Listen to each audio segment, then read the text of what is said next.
Je vais vous présenter un développement qui s'intitule A5 est l'unique groupe simple d'ordre 60. Donc le but de cette vidéo, c'est pas tellement de faire un développement type Y en 15 minutes. C'est pas que la vidéo elle dure 15 minutes tout pile et voilà. C'est plutôt de faire le développement de manière tranquille et ensuite surtout de parler des à côté du développement. C'est le plus important presque dans ce développement parce qu'il n'est pas excessivement dur, mais il y a une petite histoire, une petite culture à avoir, je pense. Parce que sinon, après, sur les questions, on peut se retrouver bloqué facilement. Donc le développement, je le prends dans un max de maths. Un max de maths. Je fais à peu près tout comme dans le livre, sauf à un moment, j'en parlerai. Il y a un moment où je trouve qu'il y a quelque chose qui est moins bien fait, donc je change un tout petit peu la manière de faire. Et alors, je ne fais pas que ce qu'il y a dans le livre, parce que sinon le développement il est un peu court. Je rajoute en plus une application qui dure 2 minutes, hein, c'est juste pour combler les 2 minutes manquantes, mais les applications aux isomorphismes exceptionnels. Ok, donc je commence le développement. Dans un premier temps, ce qu'on va montrer, c'est que A5 est simple. Alors, bon, on sait que les AN sont simples, on va le montrer pour A5. Bon, d'une part, parce que sinon le développement il est un peu court, et d'autre part, parce que à l'ordre 60, il faut montrer qu'il y a un groupe simple. C'est pas évident que cardinal 60, il y a un groupe simple. Donc c'est ce qu'on va montrer en faisant ça. Donc pour montrer qu'il est simple, on va juste d'abord commencer, on va le faire par combinatoire, et on va commencer par énumérer les éléments de A5. Donc les éléments de A5, il y a le neutre. Donc le neutre, il est tout seul. Alors je vais faire une ligne de calcul et une ligne de résultat. Bon, pour le neutre, il n'y a pas de calcul à faire, mais voilà. Il y a les 3 cycles dans A5. Les 3 cycles, il faut choisir 3 éléments parmi 5, ce qui fait 10 choix. Et il faut ordonner le 3 cycles, il y a 2 choix à chaque fois, donc ça fait 20. Il y a 23 cycles. Il y a les doubles transpositions à support disjoint. Bon là, il faut choisir 4 éléments parmi 5, donc ça fait 5 choix. Et ensuite, il faut ordonner, il y a 3 choix. Il faut juste choisir qui est-ce qu'on met avec le A, par exemple. Donc ça nous fait 15. Et pour finir, il y a les 5 cycles. Donc là, il n'y a pas de choix d'éléments. Mais ensuite, il faut l'ordonner. Donc, il y a 4 choix pour voir qui on met après le A, après le B, après le C, après le D. De toute façon, c'est x1. Et donc, ça fait 4 factoriels, donc ça fait 24. Et là, on vérifie bien. 24 plus 1, 25, plus 15, 40, plus 20, 60. On a bien tous les éléments de A5. Ok. Donc alors, pourquoi est-ce qu'on a fait ça et pourquoi est-ce qu'on les a répartis dans cet ordre-là? Enfin, on les a mis dans ces catégories-là. Ça correspond aux classes de conjugaison dans S5. Et comme on veut étudier les sous-groupes distingués de A5 pour montrer qu'il n'y en a pas qui sont pas triviaux, et un sous-groupe distingué, c'est une réunion de classes de conjugaison, en fait, quand on y pense. Hein. Une réunion de classes de conjugaison, c'est pas forcément un sous-groupe, mais si ça devient un sous-groupe, ça fait un sous-groupe distingué. Alors, ici, c'est pas forcément des classes de conjugaison qu'on a dans A5, c'est bien des classes de conjugaison dans S5, mais pas forcément dans A5. Regardons ce qui se passe un peu. Le neutre, quand il y est. Donc le 1, il n'y a pas de choix possible et il est forcément dans un sous-groupe. Les 3 cycles, c'est bien connu, sont conjugués dans A5. Bon, ils sont conjugués dans S5 et si la signature de la conjugaison, de l'élément qui conjugue ne convient pas, on échange les 2 éléments qu'on n'avait pas pris et voilà. Pareil, les éléments d'ordre 2 de A5 sont conjugués, là, les doubles transpositions sur disjoint. Donc pareil, si la conjugaison ne convient pas, au lieu d'envoyer C sur C' et D sur D', on envoie C sur D' et D sur C', ça doit marcher. Donc ça forme bien encore une classe de conjugaison. En revanche, les 5 cycles, eux, ils se scindent en 2 classes de conjugaison. Donc en fait, ça fait bien une seule dans S5 et ça fait 2 classes dans A5. C'est évidemment pas une classe de conjugaison parce que 24, ça ne divise pas 60. Donc il n'y avait aucune chance. Par contre, ça fait 2 classes qui sont de cardinal 12 chacune et 12, ça divise bien 60. Mais, donc c'est pas une classe de conjugaison, mais en fait, on va montrer que si on a un 5 cycles, on a forcément tous les 5 cycles. Donc, imaginons qu'on a notre 5 cycles ici, c'est le point, et qu'on veut arriver aux 5 cycles souhaités. Ok, on veut passer de l'un à l'autre. 60, c'est 12 fois 5. Donc, les 5 silos, ce sont des Z sur 5Z. Donc les Z sur 5Z, ils sont cycliques. En particulier, tous les éléments les engendrent. N'importe quel élément du silo engendre le silo. Et donc, sauf le neutre, tout élément non trivial du silo l'engendre. Donc quand j'ai un 5 cycles, donc il est forcément non trivial, j'ai le silo qui l'engendre. Le 5 cycles, à l'arrivée, il est engendré par un certain... Enfin, il est dans un certain 5 silos aussi. Et en fait, je sais par théorème de silo que tous les 5 cycles sont conjugués. Et donc, en fait, je peux passer bien d'un 5 cycles à un autre 5 cycles. Donc, j'ai un 5 cycles, je regarde le silo qui l'engendre, je conjugue vers le 5 silo souhaité, et ensuite, du coup, j'ai l'élément dans le 5 silo que je viens d'avoir. Donc, c'est pas une classe de conjugaison, mais en tout cas, si on a un 5 cycles, on les a tous. Donc, en fait, tous les nombres que j'ai entourés, ça veut dire que s'il y a un élément de ce type-là, il y a tous les éléments de ce type-là. Et donc maintenant, regardons juste les éléments, là, un sous-groupe distingué, pardon. Donc soit H distingué dans A5. Donc H, on va dire différent du neutre, non trivial. Et en fait, forcément, le cardinal de H, c'est égal, il a le neutre, 1 plus, et en fait là, si on regarde ce qui se passe, si je fais 1 plus 15, ça divise pas 60, parce qu'il faut que le cardinal d'un sous-groupe divise le groupe, 16, donc ça divise pas 60. Si je fais 21, ça divise pas 60. 25, ça divise pas 60 non plus. Bon. Si je fais 15 plus 20 plus 1, ça divise pas 60. 15 plus 24 plus 1, ça divise pas 60 non plus. 20 plus 24 plus 1, enfin bref. On fait toutes les combinaisons, on se rend compte que ça divise jamais 60. Et donc en fait, la seule manière de faire, c'est de mettre tout le monde. Donc c'est du 1 plus 15 plus 20 plus 24. C'est-à-dire en fait de prendre tout le monde. C'est-à-dire qu'en fait, H est égal à A5. Voilà. Et donc, on vient de montrer que les seuls sous-groupes distingués de A5, c'était le groupe trivial et A5 tout entier, donc A5 est simple. Voilà. Ok. Partie 2, c'est la partie qui nous intéresse un peu plus, c'est le cœur du développement, disons. C'est, on prend G, un groupe simple d'ordre 60, et on va essayer de montrer que G, il est isomorphe à A5. A5, il a la particularité d'être un groupe, relié au groupe symétrique, un groupe alterné. Donc, comment est-ce qu'on met des groupes dans des groupes symétriques? En gros, on les fait agir. Okay, donc, il va falloir trouver une bonne action de G sur un bon ensemble. Et si possible, l'ensemble pas trop. Alors, faire agir G sur un ensemble à 5 éléments de manière fidèle, ça va être compliqué. Mais faire agir G, en fait, on va trouver une action sur 6 éléments. Et ensuite, quand on aura cette action sur 6 éléments, on essaiera de faire baisser le 6 et de faire passer le 6 en 5. Alors, on a parlé de 5 silos, et en fait, on va s'intéresser aux 5 silos de G. Donc, j'ai dit 60, c'est 12 fois 5. Donc, on s'intéresse aux 5 silos. Les 5 silos, donc, le nombre de 5 silos divise 12, et le nombre de 5 silos est congru à 1 modulo 5. Donc, déjà, congru à 1 modulo 5 en dessous de 12, il y en a 2. Donc, N5, il appartient à 1 ou 6. Bon, les deux divisent 12, donc c'est 1 ou 6. Mais si N5 égale 1, le 5 silo, donc il n'y en a qu'un seul, il est distingué. Et alors, n'est pas simple. Le groupe n'est pas simple. Donc ça, c'est absurde, c'est pas possible. Donc N5 égale 6. Ok, très bien. Et voilà. Donc en fait, l'action qu'on va considérer, c'est faire agir G sur l'ensemble de ces 5 silos. Donc, une action d'un groupe, donc 5 silos, qui sont au nombre de 6. Donc ça me donne un morphisme phi qui va de G dans S6. Ce morphisme-là, donc si on regarde son ker, le ker c'est toujours distingué. Comme G est simple, le ker il vaut il est soit trivial, soit égal à G tout entier.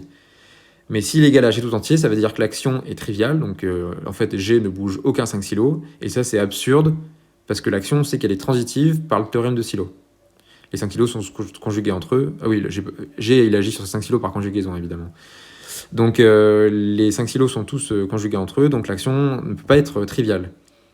Donc comme le ker est distingué, on a forcément que ker phi est égal et trivial. Ok, bon ça je l'ai fait un peu à l'oral, mais ça rend le morphisme injectif. Hop, donc je vais mettre un petit truc ici pour montrer que le morphisme est injectif. Ok, donc maintenant il faut passer de S6 à A5. La méthode, donc c'est de passer en clair de S6 à A6 dans un premier temps, et ensuite de A6 à A5. Donc de S6 à A6, bon, c'est juste une histoire de groupe dérivé. Et de A6 à A5, c'est exactement la même méthode qu'on fait en disant tout sous-groupe d'indice n de Sn est isomorphe à Sn-1. Voilà, donc si vous ne connaissez pas la méthode, je vous invite à la regarder. Je ne vais pas la refaire toute ici, mais c'est exactement la même méthode. Ok, donc si on regarde le groupe dérivé de G, en fait le groupe dérivé de G, il est égal à G, parce que le groupe dérivé, il est distingué, donc ça veut dire qu'il est soit trivial, soit égal à G tout entier, mais s'il est trivial, ça veut dire que G est abélien, et un groupe simple d'ordre 60 ne peut pas être abélien. Hein, les groupes simples abéliens, ils sont de cardinal premier, et c'est les seuls à ce cardinal-là. Donc le groupe dérivé de G, il est égal à G, car G est simple, non abélien. Voilà. Et or, phi, bah, il envoie le groupe dérivé dans le groupe dérivé. Donc en fait, phi, il envoie G, donc son propre groupe dérivé, disons, dans le groupe dérivé de S6, qui n'est autre que A6. Ok. Donc déjà, on a réussi à faire baisser. On a réussi à faire ça.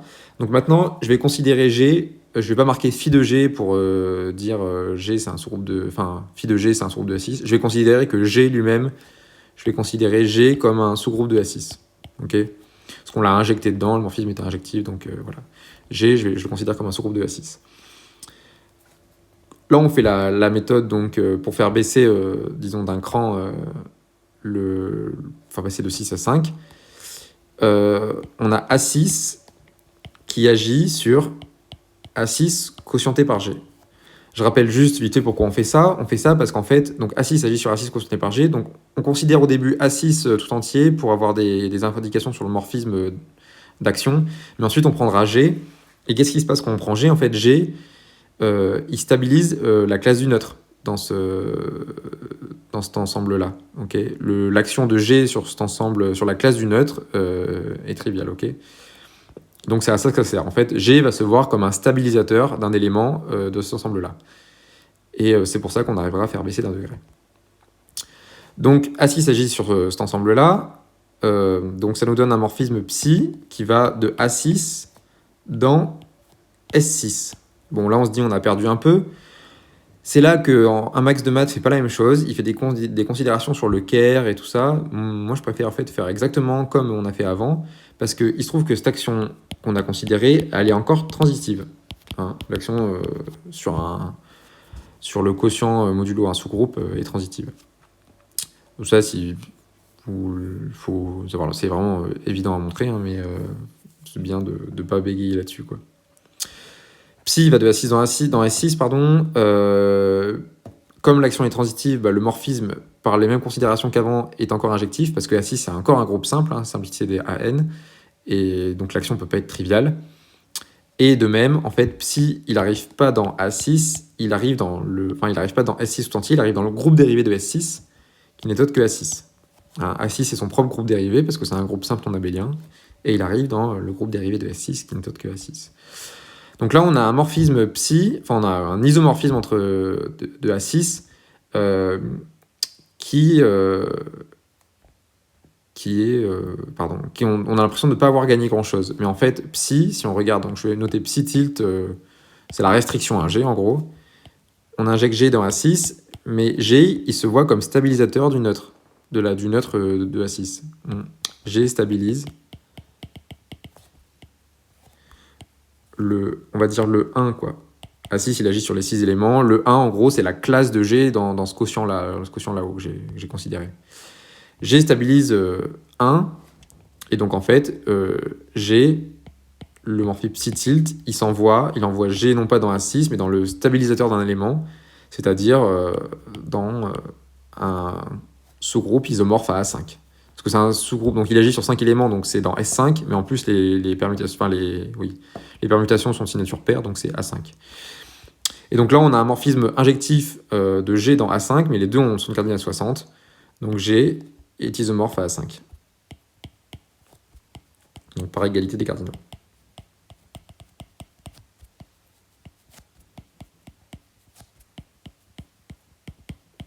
Voilà. Donc c'est plein d'actions, ce développement. Donc là, on a vu qu'on utilisait beaucoup les actions. Et donc, ça conclut cette partie-là de développement. Donc là, on est un peu court normalement en temps, et c'est pour ça que je rajoute une troisième application, un troisième point, qui est une application de ce résultat-là, une application aux isomorphismes exceptionnels, application au, je vais pas tout marquer, aux iso except avec un S, je mets except avec un S pour faire exceptionnel. Ok. Quels sont ces isomorphismes? L'isomorphisme, c'est PSL2 de F4 et PSL2 de F5.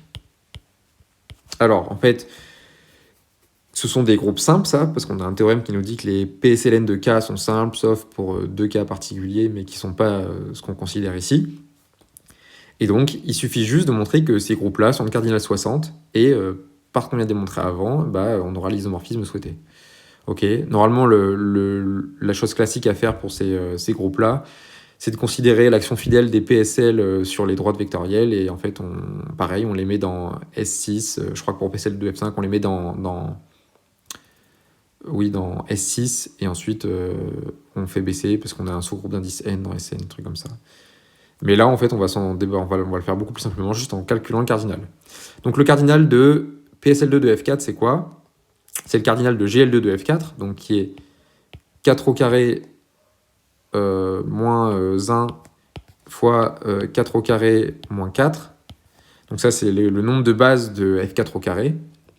Divisé par, il faut passer au SL, donc il faut diviser par le nombre d'inversibles. Et ensuite, PGCD entre 2 et 3, qui est 1. Et donc là, on a 4 au carré moins 1, 15. 4 au carré moins 4, 12.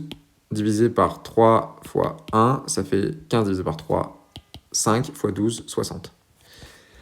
PSL2 de F5, on fait pareil. 5 au carré moins 1, 5 au carré moins 5, divisé par le nombre d'inversibles 4, et PGCD entre 2 et 4, qui est 2. Et donc ça nous donne 24 fois 20, divisé par 4 fois 2. 24 sur 4, ça fait 6. 20 sur 2, ça fait 10. Et ça fait 60. Voilà. Et donc, on a les deux groupes qui sont cardinal 60. Et on obtient les isomorphismes.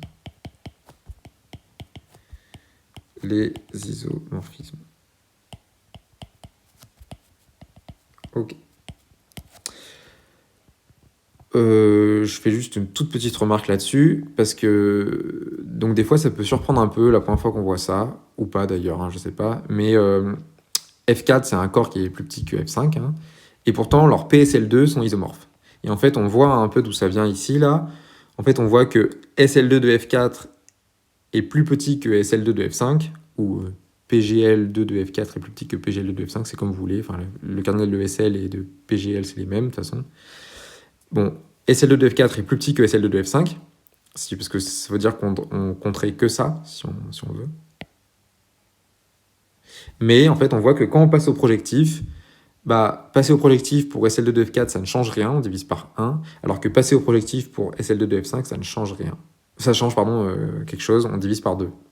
Donc voilà, en fait, c'est au projectif qu'on a l'égalité des cardinaux. En fait, pour un PSL2 d'un corps de caractéristique 2, c'est même que SL2, alors que PSL2 pour un corps de caractéristiques différentes de 2, il est d'indice 2 tout le temps. Voilà. Ok. Donc ça conclut le développement. On doit être, j'ai pris mon temps, après j'ai pas forcément tout rédigé, mais on doit être pas loin des 15 minutes, en prenant le temps de bien faire les choses. Maintenant, je vais parler un peu des commentaires qui me semblent importants, et voilà, pour ce développement, c'est important de savoir ça. La première question, c'est pourquoi 60? Pourquoi est-ce qu'on s'intéresse à A5? Pourquoi est-ce qu'on prend le cardinal 60? Ça, faut vraiment savoir, je pense, c'est important. Et si on fait le développement sans savoir ça, peut-être qu'on n'en parlera pas le jour J, mais c'est important de savoir pourquoi est-ce qu'on choisit A5. A5, ou du coup les groupes qui lui sont isomorphes, Donc, c'est le premier groupe simple non abélien. Voilà. Et en fait, tout part de là. Tout part de là. Alors, je pense que dans la suite, je vais beaucoup dire groupe simple. Juste groupe simple, il faudra comprendre groupe simple non abélien. Parce qu'en fait, les groupes simples qui sont abéliens, en fait, on les connaît très bien. C'est les Z sur PZ avec P premier.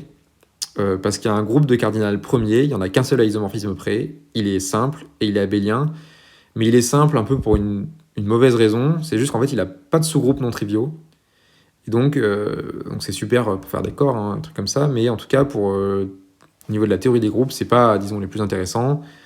Alors que A5, lui, a des sous-groupes, mais c'est juste que les sous-groupes sont pas distingués. Voilà. Donc c'est le premier groupe simple non abélien. Et comme je viens de le dire précédemment, quand il y a un cardinal premier, le groupe est seul à son cardinal. Okay, sur le groupe cardinal 43, il n'y en a qu'un seul, c'est Z sur 43Z. À 60, bon, il n'y en a pas qu'un seul groupe, mais en tout cas, on se pose la question, est-ce qu'il n'y a qu'un seul groupe simple? Et la réponse, donc c'est le développement, c'est oui. Il n'y a qu'un seul groupe simple. Donc en fait, ça perpétue un peu le résultat sur les nombres premiers, quoi, les groupes de cardinal premiers. Et la question, c'est, donc on a montré ça pour le 60, donc c'est le premier groupe simple non abélien, le premier cardinal où il y a un groupe simple non abélien. Est-ce que ça continue? Alors, le prochain groupe simple qui est non abélien est à l'ordre et de cardinal 168. Donc vous voyez, on saute une grosse étape quand même, on passe de 60 à 168. On lui donne le nom qu'on veut, parce que, à isomorphisme près, il y a plusieurs moyens de le noter. On peut le noter GL3 de F2, c'est souvent comme ça qu'on fait. Et en fait, il se trouve que, encore une fois, à l'ordre 168, il n'y a qu'un seul groupe simple non abélien. Enfin, il n'y a qu'un seul groupe simple, pardon, pas non abélien, il n'y a qu'un seul groupe simple. Et il est isomorphe, en fait, du coup, forcément, à l'hôte connu, disons, à ce cardinal-là, qui est PSL2 de F7. Donc, encore une fois, on a ce résultat-là. Donc, on se dit, bon, c'est pas grave, très bien. On va voir ce qui se passe à l'ordre suivant. L'ordre suivant, il arrive, c'est 360. 360, en groupe connu, il y a A6 et il y a PSL2 de F9. Et là, encore une fois, en fait, à l'ordre 360, il n'y a qu'un seul groupe simple, à isomorphisme près. Et donc, on a l'isomorphisme entre A6 et PSL2 de F9. Et donc, bon, on se dit, il y a quand même quelque chose qui est en train de se faire. 60, 168, 360, en fait, pour l'instant, si vous avez un résultat, enfin là, on peut du coup dire un résultat qui est tout groupe d'ordre inférieur à 360 simple et l'unique groupe à son cardinal. Si vous avez deux groupes simples qui ont même cardinal avec un cardinal inférieur à 360, alors ils sont isomorphes. Et donc on peut continuer, donc je connais pas tous les ordres par cœur, je connaissais 168, 360. On peut continuer comme ça, et en fait, on arrive à un contre-exemple qui se trouve à l'ordre 20160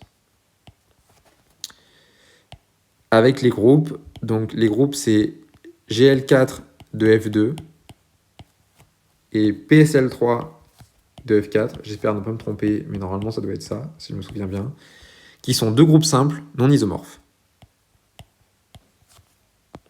Voilà. Et donc ça donne le contre-exemple. On se dit que 20160, c'est beaucoup.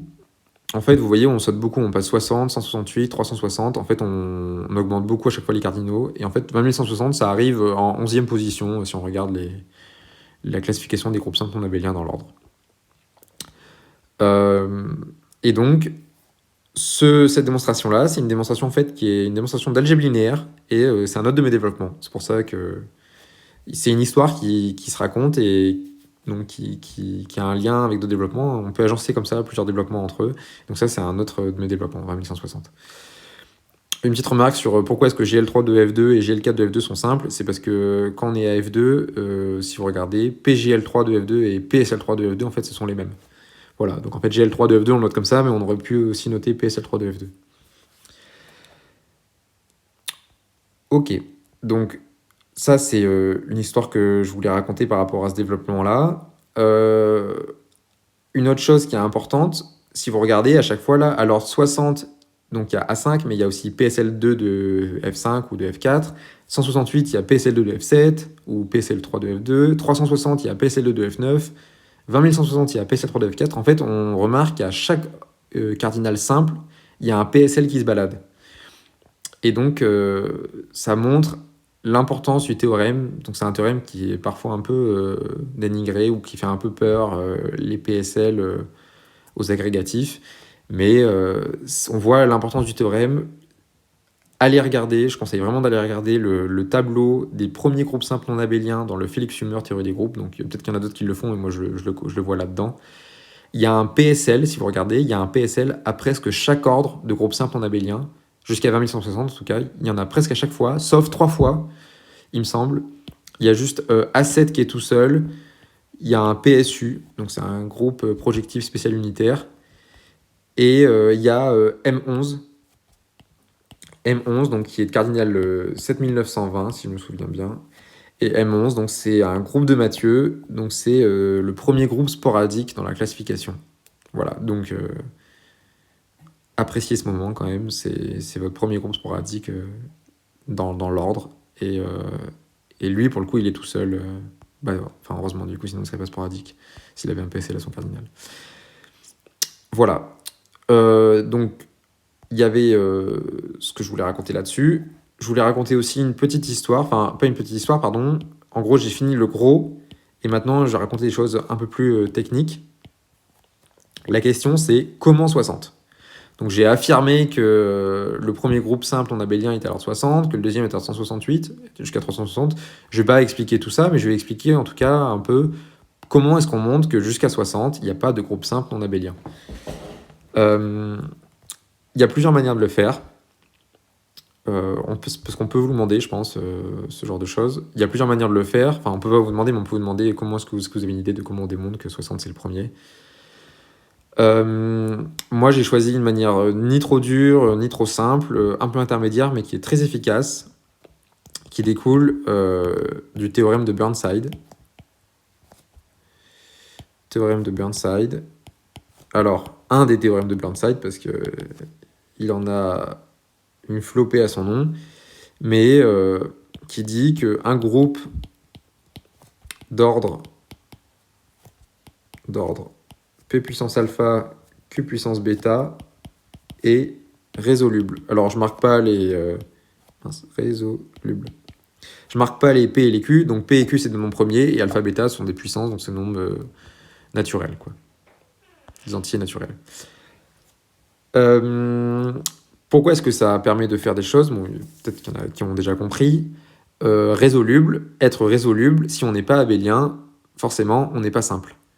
Parce que le groupe dérivé, si on est résoluble, ça veut dire que notre groupe dérivé est différent du groupe tout entier. Donc ça veut dire qu'on a un sous-groupe distingué, non trivial, dans notre groupe, et donc le groupe est pas simple. Enfin, il n'est pas simple, sauf s'il est abélien, mais comme je disais, en fait, les groupes simples et abéliens, on s'en fiche un peu. Donc, avec ce théorème-là, en fait, ça règle beaucoup de problèmes. Donc, en fait, tous les nombres inférieurs à 60 sont enlevés de la liste des groupes potentiels simples en abélien, enfin, pour les cardinaux pouvant abriter potentiellement des groupes simples en abélien, sauf le cardinal 30 et 42. Il y a les deux qui restent, parce que 30, c'est 2 x 3 x 5, et 42, c'est 2 x 3 x 7. Okay, donc là, il y a 3 facteurs premiers, on le voit. Et donc là, il y a ces deux-là qui ne marchent pas. En fait, ça se règle avec le théorème de Sylow. Se règle avec donc théorème de Sylow. Voilà. On regarde les silos de 30 et 42. Donc 42, on regarde les 7 silos. 30, on regarde 30, il y a un peu plus de disjonction de cas à faire. Mais en gros, à chaque fois, on trouve qu'il y a au moins un des silos, un des types de silos, 2 ou 3 ou 5 ou 2, 3, 7 silos, qui est seul, donc ça veut dire qu'il est distingué, et donc ça veut dire que le groupe n'est pas simple. Donc voilà, le théorème de Burnside, il conclut tout, sauf deux cardinales. Théorème de Burnside, pourquoi est-ce que je le prends lui ? Parce que c'est un autre de mes développements aussi. Voilà, donc je suis à l'aise sur la démonstration. C'est pour ça que je suis à l'aise d'en parler. Et c'est une démonstration donc, qui se fait au niveau de la Greg, un peu moins maintenant, qui est un peu plus hors programme, qui parle de représentation, de caractère. Mais il y a aussi une grosse partie anti-algébrique, un peu théorie des corps, qui est assez intéressante. Et donc, je conseille vraiment de regarder les représentations à la grecque, parce qu'il y a plein de techniques qui se retrouvent ailleurs. Donc, c'est toujours intéressant. Donc, voilà le comment du 60. On pourrait aussi citer un théorème beaucoup plus dur, qui est beaucoup plus puissant, quoique encore il complète Burnside, disons, qui est que tout groupe de cardinal impair est résoluble. Donc ça c'est le théorème de Fay-Thompson. Mais donc en fait tous les groupes de cardinal pair, on n'a pas d'indication avec ce théorème-là. Et d'ailleurs ce théorème, bon, il est très dur à montrer, enfin, la démonstration est très longue. Et enfin, je connais pas la démonstration, mais je sais qu'elle est très longue. Et alors que le théorème de Burnside, on peut avoir une puissance de 2, on doit avoir 2 puissances quelque chose fois quelqu'un, et donc ça nous règle les petits cardinaux, jusqu'à 60. Voilà. En clair, comment on arrive à 60. Donc là, c'est vraiment l'essentiel du développement, c'est l'essentiel même des explications que je voulais faire. Je fais une dernière aparté, vraiment, ça c'est vraiment, disons, dans les profondeurs de ce développement-là. Il n'y a même pas tellement de liens, mais il y a un très léger lien, qui sont, en fait, on s'intéresse, donc, alors là, on a pris les 5 silos de G dans le développement, on a regardé les 5 silos de G, ils sont au nombre de 6, bon, en fait, les 5 silos de coups de A5 sont au nombre de 6, si on regarde les 5 silos de S5, par exemple, ils sont au nombre de 6 aussi, on trouve la même chose. Et la question qu'on peut se poser, en fait, enfin la chose remarquable qu'il y a, c'est que on a donc un groupe, on a S1 ou même un sous-groupe de S5, enfin on a A5 qui agit transitivement sur 6 éléments. Ok. C'est pas, donc il est strictement plus petit que S6. Bon, S6 il agit si transitivement, donc ça c'est beaucoup mieux. Hein. Mais on a un groupe qui agit transitivement sur 6 éléments. En fait, donc si on fait agir S5, bon, j'ai affirmé qu'il y a aussi 6-5 silos, il faut juste faire les théorèmes de silos pareil. On a un morphisme donc, de S5 alors qui va être injectif dans S6. Et en fait, si on regarde l'action ensuite quand on a ça, donc l'action, cette action-là, donc il est injectif parce que l'action est fidèle. Hop, l'action est fidèle. Donc si on regarde ensuite ça, on regarde l'action de S6 sur S6 modulo, je marquais S5, mais c'est l'image de S5 par le morphisme qu'on vient de trouver. Ça nous donne donc un morphisme, donc que je vais noter, bon, j'en sais rien, alpha, qui va de S6 dans S6. Et en fait, bon, le morphisme, donc les cardinaux, en fait, c'est pareil que ici, c'est pareil, là, c'est la même, pour montrer qu'il est injectif. C'est en fait les kers possibles, c'est trivial, S5 ou A5, mais A5, si c'est A5, ça veut dire qu'en fait, on n'a que deux actions. Enfin, on arrive dans... On quotiente par le ker, on arrive dans -1, et en fait, ça peut pas être transitif. Il nous manque encore des éléments pour être transitif, parce qu'on agit sur 6 éléments, donc on peut pas avoir que deux éléments. Pareil pour là, S6, il y a les kers possibles, c'est le neutre, A6 et S6, et pareil, A6, c'est pas possible, et S6 non plus, parce que l'action est transitive. Donc là, pareil, on a une injection, quand on regarde ce morphisme-là, et en fait, donc ça devient un isomorphisme. Donc on a un automorphisme de S6, et en fait, cet automorphisme-là, il a une petite histoire, donc c'est dans un poly, je vais pas tout faire là, mais cet automorphisme-là, il a une histoire, parce que c'est un automorphisme extérieur de S6. Donc alpha, alors, bon, je vais marquer ça, alpha appartient à ext de S6. C'est un peu un abus de notation, parce que les morphismes extérieurs, c'est quand on quotiente par le centre. Là, j'ai pas quotienté alpha, c'est un vrai automorphisme. Disons que plutôt, je vais essayer de le noter plutôt comme ça. Il appartient à hôte de S6, privé de int de S6. Il appartient aux homorphismes qui sont pas intérieurs. Voilà. Mais dans le quotient, donc voilà. Ça rejoint un développement donc, que j'avais pas pris l'année de la grecque, mais qui est un développement qui dit que tout automorphisme de Sn est intérieur, sauf pour n égale 6. Pour n égale 6, si on se pose la question, les automorphismes extérieurs de S6 c'est un groupe qui est isomorphe à Z sur 2Z. Et moi, je vous assure qu'on a, enfin là, donc je vous le dis, on a trouvé un automorphisme extérieur de S6, dans le sens où dans le quotient, il est non trivial. Et en fait, donc on a trouvé le seul automorphisme extérieur de S6. Donc, c'est-à-dire que tous les automorphismes extérieurs de S6 sont à conjugaison près égale à alpha. Donc voilà, ça c'est un... En fait, ce qui est un peu caché là, il y a un très bel automorphisme qui est caché juste ici. Ça soulève aussi une autre question, c'est on sait que tous les le stabilisateur d'un élément de Sn est isomorphe à Sn-1. La question c'est est-ce que réciproquement tout sous-groupe d'indice n dans Sn est un stabilisateur d'un élément. En fait, c'est relié à la question de l'existence d'automorphisme extérieur, et donc en fait, c'est vrai, tout sous-groupe d'indice n de Sn est isomorphe, est le stabilisateur d'un élément, sauf pour n égale 6. Voilà, et donc là, vous avez un descriptif un peu plus complet.